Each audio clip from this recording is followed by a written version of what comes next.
Amado hijo e hija, guerrero y guerrera del Altísimo, el Arcángel Miguel tiene un mensaje urgente para ti esta noche que no puedes ignorar. Sus alas celestiales se han desplegado para protegerte de una amenaza que acecha en la oscuridad, esperando el momento preciso para atacar tu paz y tu destino. Si has sentido un peso extraño en tu corazón, si la intranquilidad te ha estado visitando en los últimos días, si tus noches han estado llenas de inquietud y tus pensamientos se han nublado con preocupaciones inexplicables, entonces este mensaje ha sido enviado directamente para ti. El cielo conoce tu lucha, conoce cada lágrima que has derramado en silencio, cada oración que has susurrado con el corazón quebrantado. Esta noche, el Arcángel Miguel desciende con un mensaje de protección tan poderoso que hará temblar los cimientos mismos de cualquier ataque espiritual contra tu vida. Presta atención a las señales que el Todopoderoso te está enviando.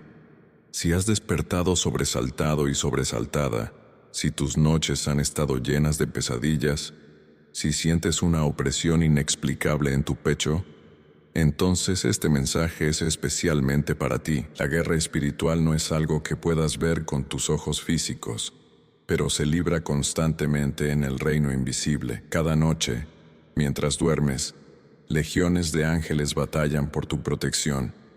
Cada mañana, cuando abres tus ojos, has sido librado y librada de peligros que ni siquiera imaginas. El Salmo 91 declara con autoridad: el que habita al abrigo del Altísimo morará bajo la sombra del Omnipotente. Esta no es una promesa cualquiera, es un pacto de protección divina que trasciende toda comprensión humana. Escucha bien, porque lo que viene ahora no es un simple consejo, es una orden directa del reino celestial. El Arcángel Miguel ha observado tu vida, ha visto tus luchas, conoce tus batallas más íntimas, y esta noche viene a declarar una palabra de poder sobre tu existencia. No importa si eres un médico en Bogotá o un obrero en Ciudad de México, si eres una madre soltera en Buenos Aires o un profesional en Santiago de Chile, este mensaje ha sido diseñado específicamente para romper cada cadena que ha estado intentando amarrar tu destino. La urgencia de este momento es tan intensa que no puedes simplemente escuchar y seguir como si nada hubiera pasado. Algo grande está a punto de suceder en tu vida y necesitas estar preparado y preparada para recibir la protección que el cielo ha decretado. Hay una oración, un decreto tan poderoso que cuando lo pronuncies, hará que los ejércitos celestiales se movilicen instantáneamente a tu favor. Una declaración que transformará tu noche de inquietud en un refugio de paz absoluta. Prepárate para recibir instrucciones específicas que cambiarán el curso de tu existencia. El Arcángel Miguel no viene simplemente a consolarte, viene a empoderarte con una autoridad espiritual que hará retroceder toda sombra de oscuridad.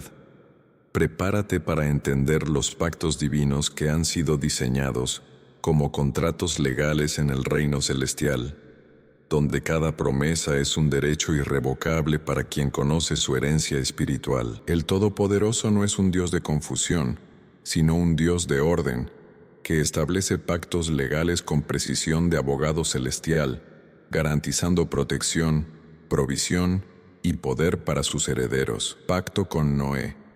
El primer contrato legal de restauración. Cuando el mundo había sido destruido por el diluvio, Dios estableció un pacto no solo con Noé, sino con toda la humanidad. Este pacto representaba la primera garantía divina de preservación y restauración. Dios exigió obediencia y fe, comprometiéndose a nunca más destruir la tierra con un diluvio universal. La señal de este pacto fue el arco iris, un testimonio legal en el cielo de que Dios cumple su palabra. En este pacto primordial, Dios prometió preservación de la vida, restauración después de la destrucción, establecimiento de un nuevo orden mundial, protección contra la extinción total. La exigencia era simple: confiar en la palabra de Dios y caminar en obediencia. Noé no solo fue preservado, sino que se convirtió en el nuevo padre de la humanidad, recibiendo autorización para poblar la tierra y establecer un nuevo gobierno espiritual. Para quien comprende este pacto hoy, significa que existe una promesa de restauración incluso después de las más grandes devastaciones. Cuando todo parece perdido, hay un Dios que restaura, que preserva, que establece nuevos comienzos. Pacto con Abraham. El contrato de la herencia y la multiplicación. El segundo pacto elevó dramáticamente los términos del contrato divino. Dios no solo prometería preservación, sino multiplicación y herencia. Abraham recibió una promesa legal de descendencia, tierra y bendición global. La exigencia era una fe radical: abandonar lo conocido y caminar hacia lo desconocido, basado únicamente en la palabra de Dios. Las cláusulas de este pacto incluían multiplicación extraordinaria, herencia territorial, bendición para todas las naciones, protección sobrenatural, transformación de identidad. Dios juró por sí mismo, elevando este pacto a un nivel de irrevocabilidad legal. La circuncisión se convirtió en la marca física de este contrato, simbolizando corte con lo viejo y entrada a un nuevo orden de bendición. Para el creyente actual, representa la promesa de multiplicación más allá de lo natural, bendición que traspasa límites humanos y protección que supera toda comprensión racional. En las páginas menos exploradas de las Escrituras, hay un nombre que brilla con una luz discreta pero poderosa: Bernabé, cuyo nombre significa hijo de consolación. No era un apóstol principal, no predicaba multitudinariamente, pero su papel en el reino de Dios fue tan crucial que sin él, la expansión del cristianismo primitivo podría haber sido radicalmente diferente. Bernabé representa el poder de la restauración, de levantar a quien todos han descartado, de ver potencial donde otros solo ven fracaso. Su primera aparición en las Escrituras lo muestra como un levita de Chipre, un hombre de tal generosidad que vendió su propiedad y entregó todo el producto a los apóstoles para el sustento de la iglesia primitiva. Pero su verdadero momento de gloria llegaría cuando nadie más creía en Saulo de Tarso, el perseguidor convertido que todos temían. Mientras los apóstoles dudaban, mientras la iglesia lo rechazaba, Bernabé se acercó a Saulo, lo tomó bajo su protección, lo presentó a los apóstoles y le dio la oportunidad de predicar el Evangelio. Sin Bernabé, Pablo, el mayor predicador del cristianismo, podría haber quedado en el olvido. Su ministerio de consolación no era débil, era transformador.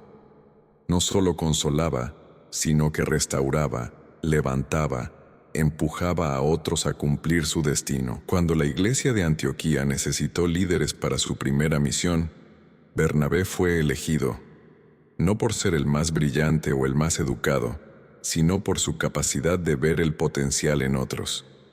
Junto con Saulo, quien después sería conocido como Pablo, recorrió ciudades predicando el Evangelio, enfrentando persecuciones, fundando iglesias. Su método no era el de un guerrero, sino el de un padre espiritual que protege, que nutre, que impulsa. En un momento crucial, cuando surgió una disputa sobre Juan Marcos, un joven que había abandonado una misión anterior, Bernabé mostró su verdadero carácter. Mientras Pablo lo rechazaba, Bernabé vio más allá del fracaso inicial, creyó en su potencial y lo llevó en otro viaje misionero. El resultado: Juan Marcos se convertiría después en el autor del Evangelio de Marcos, uno de los textos más importantes del Nuevo Testamento. Bernabé entendía algo que pocos comprenden: la restauración no es solo perdonar, es ver el propósito de Dios en medio del aparente fracaso.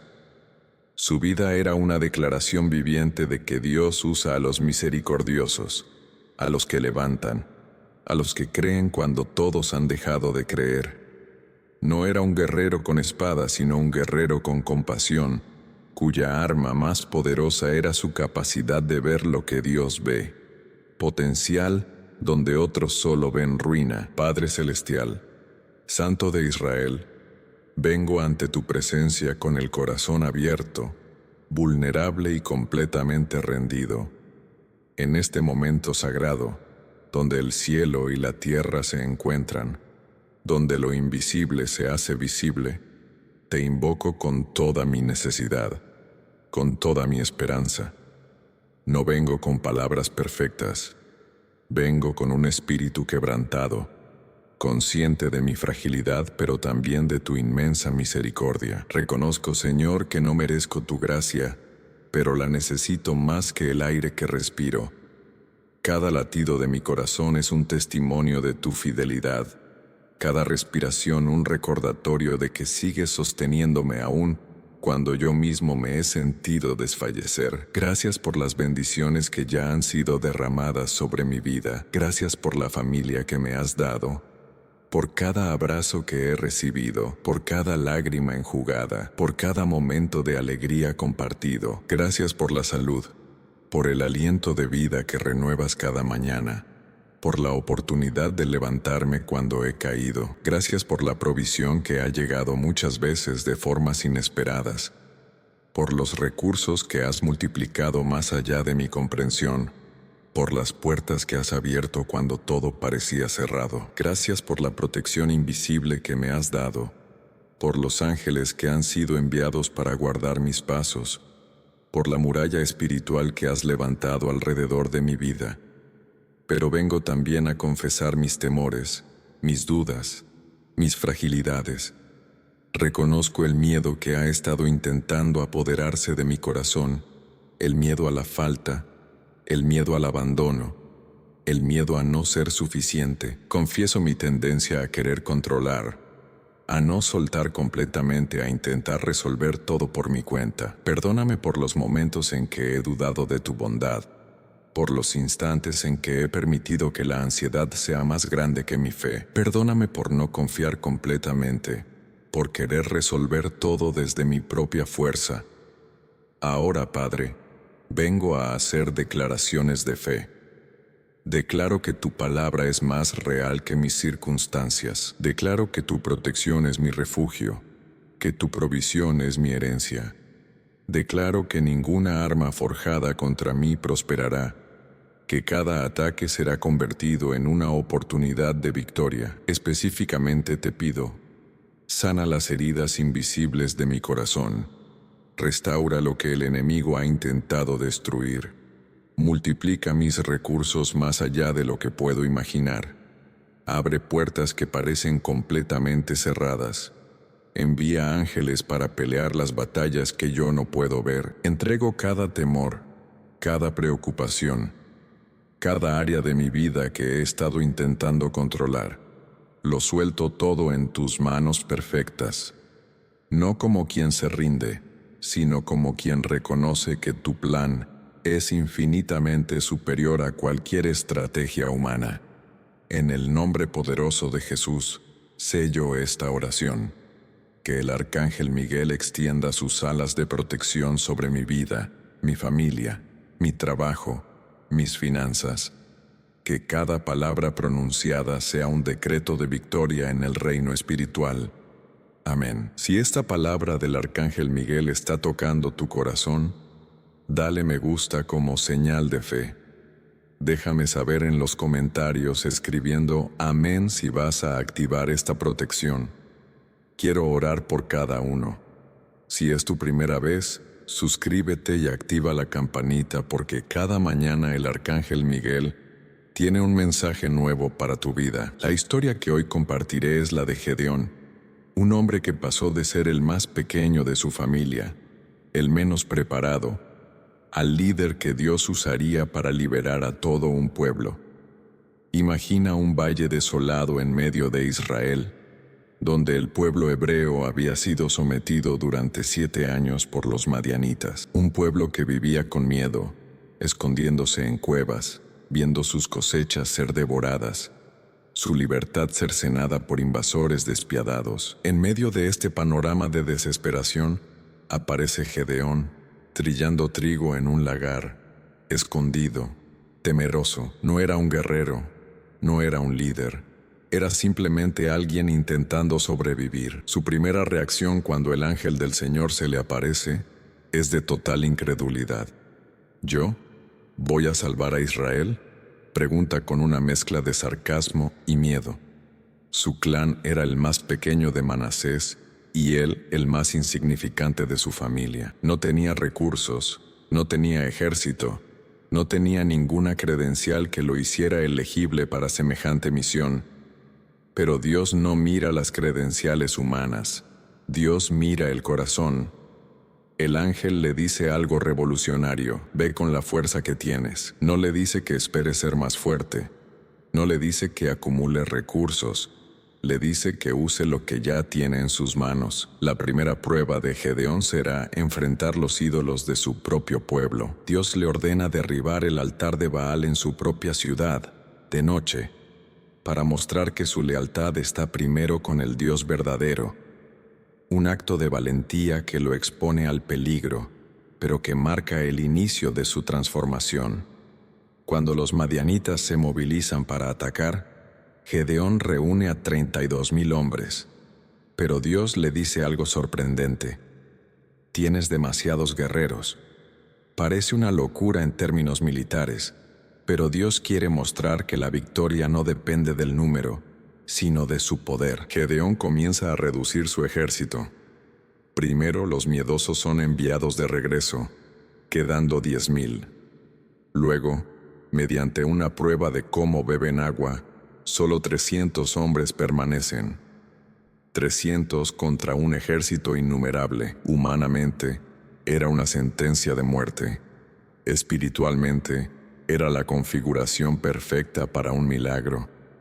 La estrategia de Dios es aún más sorprendente. Gedeón divide sus 300 hombres en 3 grupos. Les da trompetas, cántaros vacíos y antorchas. En medio de la noche rodean el campamento enemigo. A su señal rompen los cántaros, hacen sonar las trompetas, levantan las antorchas. El resultado es un caos total. Los madianitas, en la oscuridad, comienzan a atacarse entre sí, creyendo que estaban siendo invadidos. Sin que Gedeón y su pequeño ejército levantaran una espada, Dios había provocado la victoria. La victoria de Gedeón no es solo una historia antigua, es un modelo profético de cómo Dios opera en los tiempos del fin. Cuando hablamos de los 7 sellos del Apocalipsis, no estamos describiendo un documento histórico, sino un mapa espiritual de los acontecimientos que marcarán la transición entre la era actual y el reino definitivo de Cristo. Cada sello representa un momento de revelación, un umbral profético donde lo invisible se hace visible, donde los planes eternos de Dios comienzan a manifestarse en la dimensión terrenal. El primer sello muestra un jinete en un caballo blanco, símbolo de la primera manifestación del espíritu del anticristo. La conquista pacífica, el engaño sutil que no llega con violencia, sino con palabras seductoras de unidad, de progreso, de aparente paz mundial. Es el espíritu de la manipulación global, donde las ideologías reemplazan la verdad, donde los sistemas humanos intentan usurpar el lugar de Dios. El segundo sello revela un caballo rojo, representando la guerra y el conflicto permanente. No se trata solo de guerras físicas, sino de la guerra espiritual que se libra en cada nación, en cada corazón. Vemos esto hoy en la polarización extrema, en la división que ha penetrado familias, iglesias, naciones. El tercer sello, un caballo negro, simboliza el colapso económico, la escasez, la manipulación de los recursos. Los sistemas financieros globales están siendo preparados para un control sin precedentes, donde comprar y vender dependerá no solo del dinero, sino de la adhesión a una ideología específica. El cuarto sello, un caballo pálido, representa la muerte en múltiples dimensiones: física, espiritual, social. No es solo mortalidad, Es el avance de sistemas que destruyen la vida en todas sus formas. Estamos viviendo estos sellos en tiempo real. La pandemia global no fue solo un evento médico. Fue una manifestación profética que reveló la fragilidad de los sistemas humanos. Las tensiones geopolíticas actuales, con conflictos que parecen estar a punto de estallar en cualquier momento, son el cumplimiento literal de la profecía del caballo rojo. La manipulación económica, con inflación galopante, control digital de las finanzas, es la materialización del caballo negro, y la muerte sistémica que vemos en la destrucción de valores fundamentales, en la cultura de muerte que avanza, es el caballo pálido en plena manifestación. Pero aquí está la revelación poderosa. No estamos destinados al miedo, estamos llamados a la preparación. La protección en estos tiempos no viene de estrategias humanas, sino de una intimidad radical con Dios. Necesitas desarrollar un oído espiritual que perciba más allá de lo visible, una sensibilidad que te permita discernir los movimientos del reino. 3 aspectos son críticos. Primero, fortalecer tu vida de oración, no como ritual, sino como comunicación real y constante. Segundo, purificar tu corazón de toda contaminación espiritual, de todo compromiso con sistemas que se oponen a la verdad. Tercero, estar dispuesto a ser parte de un remanente que no se doblegará ante la presión global. Tu protección será proporcional a tu nivel de rendición, a tu capacidad de decir no a lo que el mundo impone y sí a lo que Dios ordena. La confirmación de estos principios proféticos no es un fenómeno aislado, sino un patrón divino que se repite a lo largo de toda la revelación bíblica. Consideremos primero la historia de Daniel, un hombre que fue llevado cautivo a Babilonia, un sistema completamente opuesto a su fe. En medio de un imperio que lo presionaba para abandonar su identidad, Daniel desarrolló una estrategia espiritual que se convierte en modelo para la resistencia en tiempos de presión global. No se sometió a la dieta real, no adoró los ídolos del imperio, mantuvo su intimidad con Dios incluso bajo la amenaza de muerte. Su postura no fue de confrontación agresiva, sino de fidelidad inquebrantable. Cuando fue arrojado al foso de los leones, no fue por un acto de rebeldía, sino por mantener su vida de oración. Y Dios no solo lo libró, sino que lo usó para revelar profecías que aún hoy estamos descifrando. Su vida demuestra que la verdadera protección no viene de evitar el conflicto, sino de mantener una conexión inquebrantable con el reino de Dios. En los Evangelios, vemos este principio manifestado en la vida de Pedro, cuando Jesús le advierte que Satanás lo ha pedido para zarandear como a trigo. No le promete que evitará la prueba, sino que su fe no fallará. Pedro pasará por el fuego, pero saldrá fortalecido. Es la diferencia entre protección y preservación. Dios no promete que no pasaremos por desafíos, promete que los superaremos transformados. Las cartas de Pablo llevan este principio a otro nivel. En Efesios 6, describe la guerra espiritual no como algo que sucede ocasionalmente, sino como el estado permanente del creyente. La armadura espiritual no es un disfraz, es una identidad. Cada elemento, verdad, justicia, preparación del Evangelio, fe, salvación, palabra de Dios, no son metáforas, son realidades operativas. Pablo revela que estamos en una guerra donde lo que determina la victoria no es la fuerza física, sino la postura espiritual. El Apocalipsis lleva esta revelación a su clímax. En el capítulo 12, vemos a la iglesia representada como una mujer vestida del sol, con la luna bajo sus pies. No es una imagen de debilidad, sino de autoridad. Está siendo perseguida, pero no está derrotada. El dragón lanza un río para arrastrarla, pero la tierra ayuda a la mujer. Es una imagen profética de cómo Dios sostiene a su pueblo en medio de los ataques más intensos. No estamos hablando de una protección pasiva, sino de una guerra activa donde cada creyente tiene un rol estratégico. La confirmación más poderosa es que este patrón no cambia, desde Daniel hasta Juan en Patmos, desde la cautividad babilónica hasta los tiempos del fin. Dios mantiene el mismo principio. Su pueblo no será destruido, será transformado. La protección no significa ausencia de conflicto, significa capacidad de emerger victorioso del conflicto. No se trata de evitar la batalla, sino de pelear con las armas correctas. Tu vida no es un campo de batalla aleatorio, es un territorio estratégico donde se libran batallas celestiales. Cada desafío que enfrentas es una oportunidad para manifestar la gloria de un reino que no puede ser conmovido. Cuando Dios comenzó a crear, no estaba improvisando, estaba estableciendo principios eternos que gobernarían toda la existencia. Cada día de la creación no es solo un evento histórico, es un mapa profético de cómo opera el reino. En el primer día, Dios declara: haya luz, antes de cualquier otra cosa. La luz aparece antes que los objetos, antes que las formas. Es una revelación profunda.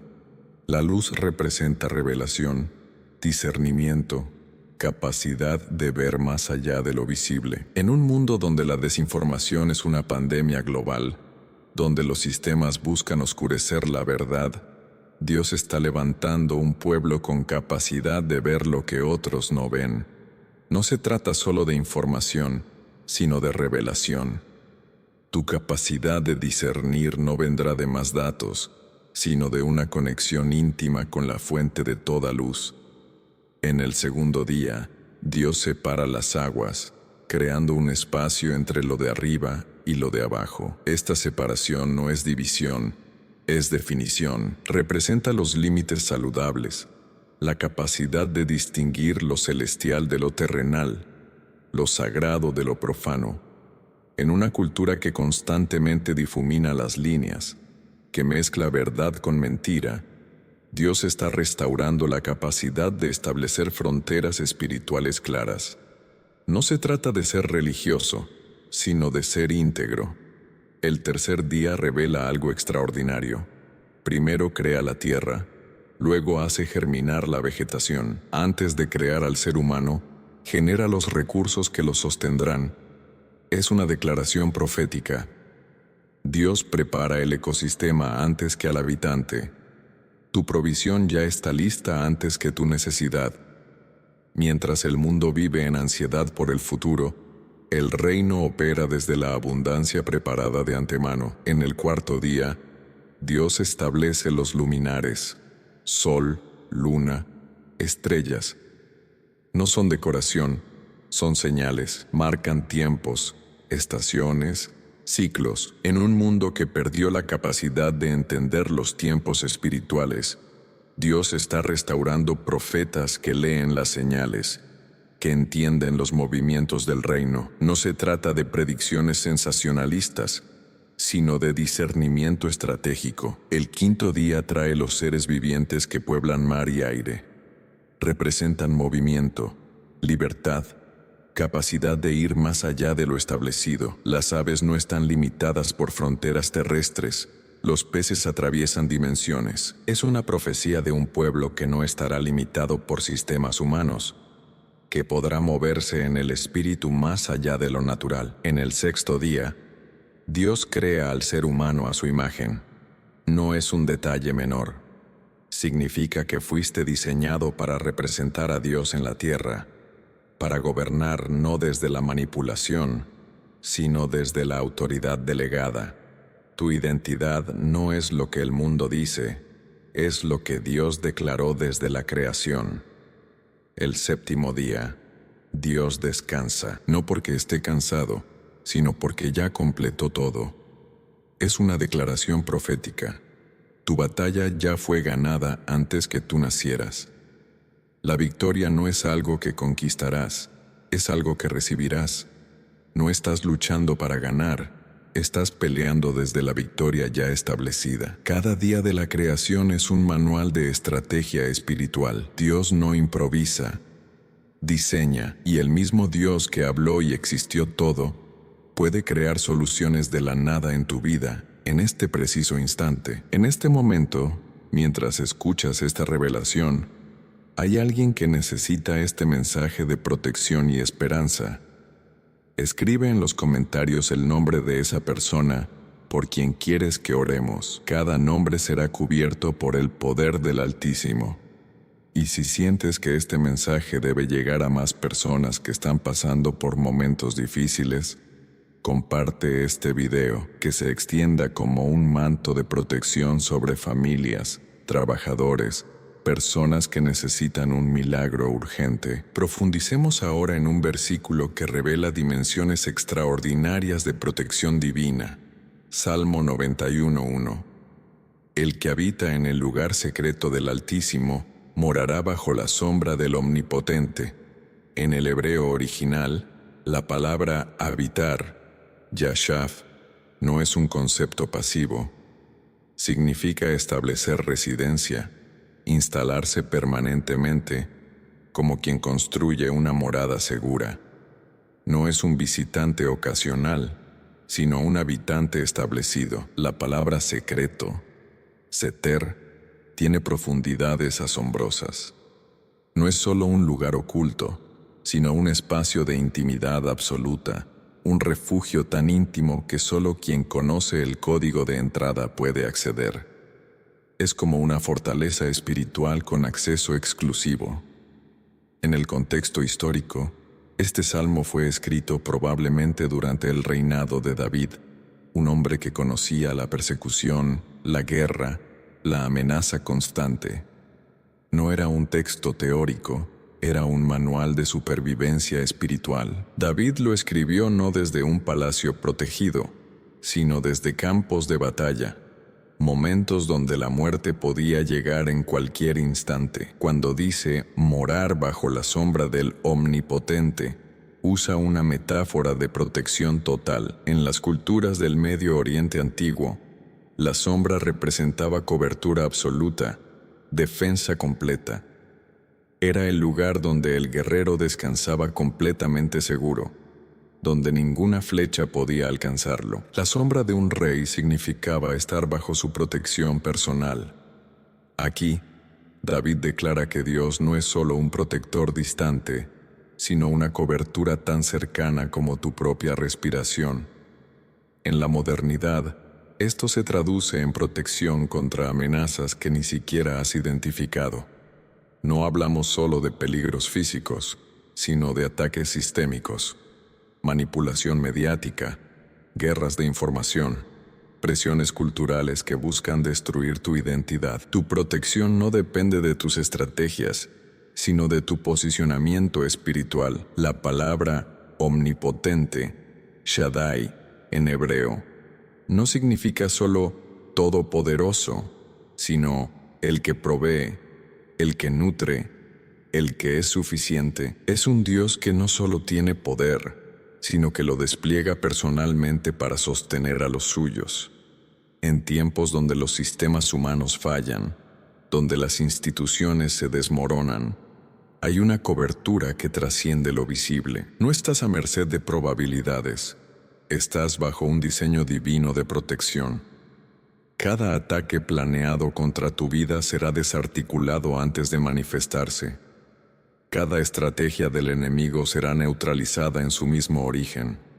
Tu intimidad con Dios se convierte en tu escudo más poderoso. No se trata de religiosidad, sino de una conexión tan profunda que lo celestial se materializa en lo terrenal.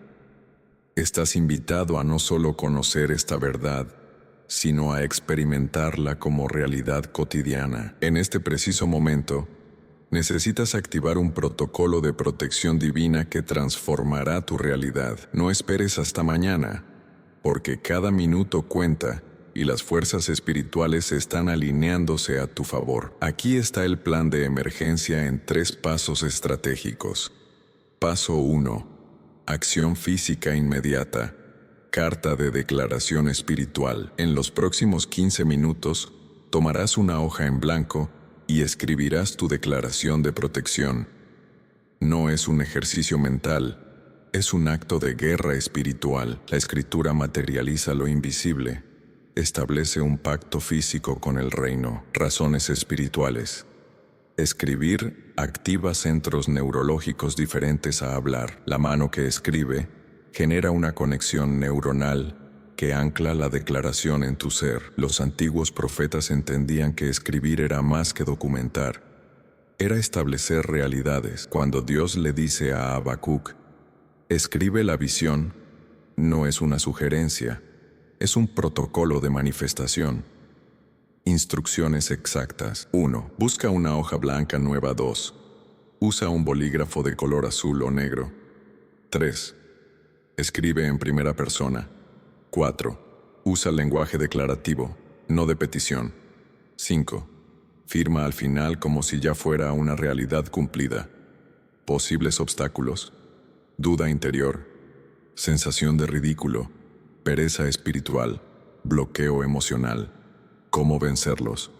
Recuerda que no estás haciendo un ejercicio psicológico, estás estableciendo un pacto. La duda es la primera estrategia del enemigo para neutralizar tu autoridad. Si sientes resistencia, eso significa que estás tocando un punto estratégico. Paso 2. Declaración verbal. 7 proclamaciones de poder. Declararás 7 veces al día la siguiente proclamación. Soy protegido por legiones celestiales. Ninguna arma forjada contra mí prosperará. Mi familia, mi trabajo, mi territorio están cubiertos por sangre del Cordero. Razones espirituales. El número 7 representa completitud en la Biblia. No es casualidad, es un código de activación. Cada proclamación libera frecuencias que desarticulan estrategias demoníacas. Las palabras no son sonidos, son vectores de realidad espiritual, momentos para declarar al despertar, antes de salir de casa, a mediodía, antes de dormir. 3 momentos aleatorios: obstáculos, vergüenza, sentirse ridículo, bloqueo emocional, incredulidad. ¿Cómo vencerlos? No estás haciendo un ritual, estás activando una frecuencia. Si sientes resistencia, significa que estás tocando un punto estratégico del enemigo. Paso 3. Transformación comportamental. 24 horas de disciplina espiritual. Ayunarás de contenido negativo. Ninguna noticia, ninguna conversación que genere muerte, ninguna red social que baje tu frecuencia. Reemplazarás cada espacio con adoración, oración o lectura bíblica. Razones espirituales. Lo que alimentas determina tu territorio espiritual. Cada información es una semilla que germina en tu realidad. No se trata de ignorar la realidad, sino de posicionarte en una frecuencia superior. Protocolo. 1. Borrar apps negativas. 2. Silenciar grupos tóxicos. 3. Preparar playlist de adoración. 4. Tener Biblia física a mano. 5. Activar modo avión en momentos clave. Obstáculos. Adicción informativa. Miedo a perderse algo. Ansiedad. Costumbres arraigadas. ¿Cómo vencerlos? Recuerda, no estás perdiendo información, estás ganando revelación. La ignorancia selectiva es sabiduría estratégica. No esperes. Activa este protocolo ahora. Tu protección no es una opción, es tu herencia. En este momento, necesito compartir un testimonio que desafiará todo lo que crees posible. María Elena Rodríguez, 43 años, de Medellín, Colombia. Una historia que desgarrará tu corazón y restaurará tu fe. 5 años atrás, su mundo era un infierno absoluto. Su esposo Carlos, ingeniero de sistemas, había caído en una adicción devastadora a las apuestas online. En menos de 2 años, habían perdido su casa, su vehículo, todos sus ahorros. Las deudas superaban los $80,000. Su hijo adolescente, Diego, de 16 años, comenzó a consumir drogas como escape al ambiente familiar destruido. María trabajaba como cajera ganando menos de $500 mensuales, completamente agotada. con depresión clínica diagnosticada, medicada con 3 psicofármacos diferentes. Los especialistas le habían dicho que su matrimonio era irreparable. Su hijo estaba en un camino sin retorno. Había intentado todo: terapias, rehabilitaciones, consejerías matrimoniales. Nada funcionaba. El día que todo cambió parecía un día común y corriente. Después de un turno extenuante en el supermercado, esperando el bus bajo una lluvia torrencial, su teléfono se cayó y la pantalla se quebró. En ese momento de frustración absoluta, un predicador ambulante le entregó un panfleto sobre la protección del Arcángel Miguel. Normalmente hubiera ignorado el mensaje, pero algo en su interior la conmovió profundamente. No era religiosidad, era un clamor desesperado de su espíritu. Sin siquiera comprender completamente el mensaje, comenzó a repetir las oraciones que había leído. No sentía fe, sentía desesperación, no creía realmente, pero no le quedaba otra opción. Aplicó el protocolo de protección de manera radical y disciplinada. Ayunó de quejas, comenzó a declarar bendición sobre su familia 3 veces al día, aunque su corazón estaba completamente roto. Algo inexplicable comenzó a suceder. A los 45 días, Carlos entró en un programa de rehabilitación para ludópatas. A los 90 días, obtuvo un nuevo trabajo con un salario 3 veces superior al anterior. Diego fue internado en un centro especializado que cambiaría su vida. A los 6 meses no solo había dejado las drogas, sino que comenzó a estudiar música, becado por una fundación. Un año después, María Elena nos contaba con lágrimas: yo nunca imaginé que un mensaje sobre el Arcángel Miguel transformaría mi vida completamente. Pasamos de ser una familia rota a ser un equipo unido, sanado, restaurado. Hoy su hijo estudia en la universidad.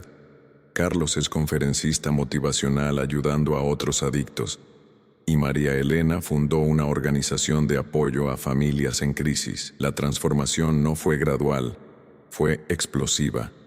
No fue lógica, fue sobrenatural. No fue humana, fue divina. Cada detalle de su testimonio grita una verdad.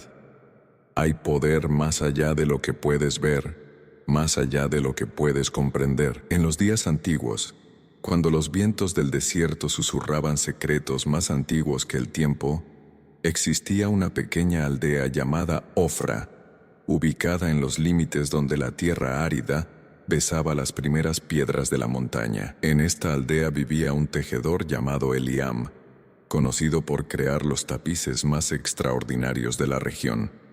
Sus manos no solo entrelazaban hilos, sino historias completas que parecían cobrar vida entre sus dedos. Pero Eliam guardaba un dolor profundo. Su hijo menor, Natán, había abandonado la aldea años atrás, avergonzado por la tradición familiar de tejer, considerándolo un oficio demasiado humilde. Cada tapiz que Eliam creaba llevaba un fragmento del dolor de su corazón roto, un mensaje oculto dirigido a un hijo que había elegido olvidar sus raíces. En la misma aldea vivía Débora, una anciana ciega que todos consideraban sabia. Aunque no podía ver con sus ojos físicos, percibía dimensiones que nadie más comprendía. Ella había profetizado el día que Natán se fue: los hilos que cortas hoy volverán a tejerse, pero no por tus manos. Sus palabras sonaban entonces como una maldición, pero el tiempo revelaría su verdadero significado. A cientos de kilómetros, Natán había construido una vida completamente diferente. Se había convertido en un mercader próspero, viajando por territorios lejanos, acumulando riquezas y olvidando cada día más su origen. Su orgullo era su mayor tesoro, más valioso que cualquier moneda, pero el destino comenzaría a tejer su propia trama. Una sequía devastadora azotó las rutas comerciales, los pozos se secaban, las caravanas se detenían, los imperios mercantiles comenzaban a desmoronarse. Natán, que había construido su fortuna sobre rutas comerciales estratégicas, vio como todo lo que había construido se desmoronaba como arena entre sus dedos. En su desesperación, recordó las palabras de su padre: «Hijo, lo que se teje con amor nunca se rompe». Inicialmente las desestimó como la nostalgia de un artesano ingenuo, pero cuando ya no le quedaba nada, cuando los caminos se cerraban y su imperio se desvanecía, algo lo impulsó a regresar. No por nostalgia, sino por supervivencia. Al llegar a Ofra, encontró a su padre enfermo, casi al borde de la muerte. Los tapices que una vez había despreciado ahora cubrían las paredes de su casa como un mapa de historias no contadas. Débora, la anciana ciega, lo esperaba. «Los hilos que cortaste volverán a tejerse, pero no por tus manos», repitió. Y entonces sucedió algo extraordinario. Eliam, en su lecho de muerte, le entregó a Natán su telar más preciado, no como una herencia, sino como una misión. «No se trata de tejer telas», le dijo. «Se trata de tejer destinos». Natán comprendió que su verdadera riqueza no estaba en las rutas comerciales, sino en la capacidad de entrelazar historias, de restaurar lo que una vez había sido roto. La sequía que había destruido sus negocios era en realidad un llamado a una vocación más profunda. Los tapices que antes había despreciado ahora serían su salvación. La aldea que había abandonado se convertiría en su refugio y su nuevo imperio. La parábola del tejedor revela verdades universales. Lo que desprecias hoy puede ser tu salvación mañana. La tradición no es una prisión, es un tesoro. La restauración viene cuando reconoces el valor de tus raíces. Y el amor de un padre tiene el poder de reconstituir lo que el orgullo ha destruido. Si ya eres parte de esta familia espiritual, deja tu testimonio en los comentarios contando cómo estas oraciones han transformado tu vida. Tu historia puede ser el milagro que alguien necesita. Comparte, porque cada palabra de restauración es un puente para el milagro de otro. La historia de Nínive no es solo un relato antiguo, es un espejo profético de las naciones latinoamericanas. Ubicada entre los ríos Tigris y Éufrates, Nínive era la capital del imperio asirio, la potencia más temible de su tiempo.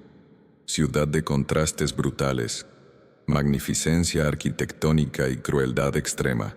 Sus murallas de más de 30 metros de altura y 20 metros de grosor parecían inexpugnables. Sus palacios, decorados con relieves que narraban conquistas sangrientas, revelaban una cultura construida sobre el terror. Los asirios no conquistaban territorios, los destrozaban. Sus métodos de guerra incluían decapitaciones masivas, empalamientos públicos, deportaciones sistemáticas. Un imperio que hacía de la violencia su lenguaje diplomático. Pero Dios no ve imperios, ve corazones, y en Nínive había algo más allá de la brutalidad. Había seres humanos capaces de transformación. Cuando el profeta Jonás llegó, no venía con un mensaje de esperanza, sino de destrucción total. Dentro de 40 días, Nínive será destruida. Fue su proclamación. La respuesta de la ciudad fue algo sin precedentes en la historia bíblica. Arrepentimiento corporativo. Desde el rey hasta el último habitante se vistieron de sacos, ayunaron, clamaron misericordia. No fue un movimiento religioso superficial. Fue una transformación radical. El rey decretó un ayuno nacional, ordenando que hasta los animales fueran cubiertos con vestimentas de dolor. Dios no destruyó Nínive, la perdonó. Hoy, ciudades como Caracas están como Nínive cuando su maldad había llegado al límite. Venezuela, una nación que fue la más próspera de Latinoamérica, hoy vive un colapso que parece inevitable. Inflación de millones de porcentajes, éxodo masivo, destrucción de instituciones. Y tú que vives en Caracas necesitas saber que así como Dios transformó a Nínive, puede transformar tu ciudad. No estás condenado a la narrativa del desastre. Tienes una herencia de restauración. Cada ciudad latinoamericana tiene su momento Nínive. Ciudad de México con su violencia de cárteles. Río de Janeiro con sus favelas. Medellín con su historia de narcotráfico. Pero detrás de cada estadística hay un llamado profético, la posibilidad de transformación. No estamos hablando de cambio político, estamos hablando de restauración espiritual. La misma fuerza que perdonó a Nínive está disponible hoy. La misma mano que detuvo la destrucción puede levantar naciones enteras.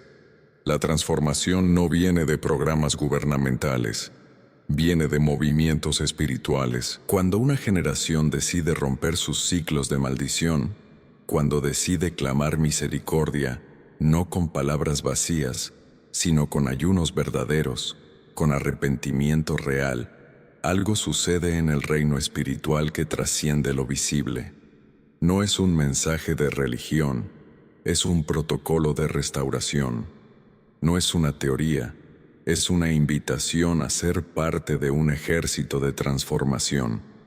Tu ciudad no está condenada, tu nación no está perdida. Tienes un llamado profético de restauración. Detente ahora mismo. Vamos a hacer algo que transformará tu perspectiva completamente. La gratitud no es un ejercicio mental, es un arma espiritual más poderosa que cualquier estrategia humana. Cierra tus ojos. Respira profundo. Vamos a agradecer, no como un ritual religioso, sino como un guerrero espiritual que reconoce sus victorias. Primero, 5 bendiciones concretas que ya tienes. No las grandes, las pequeñas que casi nunca reconoces. ¿Tienes un techo? Agradece. ¿Tienes agua para beber? Agradece. ¿Puedes respirar sin dolor? Agradece. ¿Tienes una persona que te importa? Agradece. ¿Tienes un dispositivo para escuchar esta palabra? Agradece. Ahora, 30 segundos de silencio. En voz alta, nombra tus 5 bendiciones. No susurres. Decláralas. Ahora, 3 liberaciones que ya recibiste. Liberaciones que tal vez no percibiste en su momento. ¿Te salvaste de un accidente? ¿Te libraron de una relación tóxica? ¿Escapaste de una trampa que no veías? Esas liberaciones no fueron casualidad, fueron intervención divina. Otros 30 segundos. Nombra en voz alta esas 3 liberaciones. Finalmente, 2 personas que Dios colocó estratégicamente en tu vida. Un mentor que te corrigió. Un amigo que te sostuvo en el momento más oscuro. Un desconocido que te dio un consejo clave. Esas personas no llegaron por accidente, fueron enviadas con un propósito celestial. 30 segundos más. Nombra a esas 2 personas. ¿Sabes por qué la alabanza es tan poderosa? Porque cuando agradeces antes del milagro, estás declarando que confías más en el poder de Dios que en tus circunstancias. La alabanza no es un resultado, es una estrategia de guerra espiritual. Cuando alabas, desmontas fortalezas demoníacas.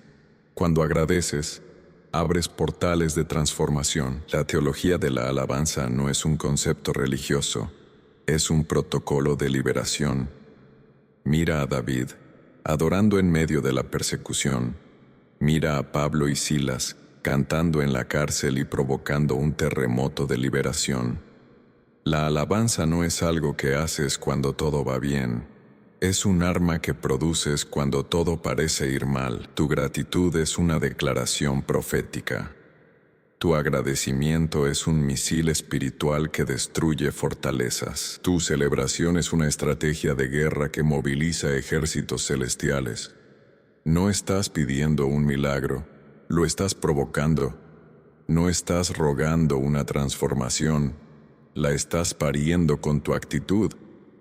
La gratitud no es pasividad, es activación. No es conformismo, es conquista. No es resignación, es revolución espiritual.